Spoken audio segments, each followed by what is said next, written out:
6 മാസം മുൻപ് നൽകിയ ബീഫ് കറിയിൽ കഷ്ണം കുറഞ്ഞുപോയെന്ന് പറഞ്ഞ് ഹോട്ടൽ ഉടമയെ 3 അംഗ സംഘം മർദ്ദിച്ച് അവശനാക്കി.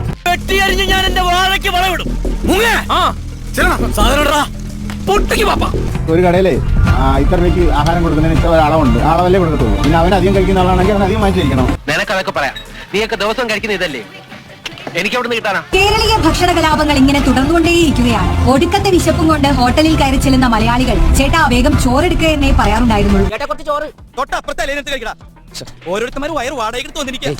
ക്രീം ബണ്ടിൽ ക്രീമില്ലാത്തതിനാൽ കോട്ടയത്ത്, കുഴിമന്തി കഴിക്കാനെത്തിയവർ നോക്കി പേടിപ്പിച്ചതിന് കൊച്ചിയിൽ, കപ്പലണ്ടിക്ക് എരിവില്ലെന്ന് പറഞ്ഞ് കൊല്ലത്ത്, ബിരിയാണിയിൽ കോഴിമുട്ട ഇല്ലാത്തതിന് തൃശ്ശൂർ, ബിരിയാണിക്കൊപ്പം പപ്പടമില്ലാത്തതിന് തളിക്കുളത്ത്, ഇപ്പോഴിതാ ബീഫിൽ കഷ്ണം കുറഞ്ഞു പോയതിന് തൊടുപുഴയിൽ. 6 മാസം മുൻപുണ്ടായ ബീഫ് കറി തർക്കത്തിലാണ് തൊടുപുഴയിൽ ഏറ്റുമുട്ടലുണ്ടായത്.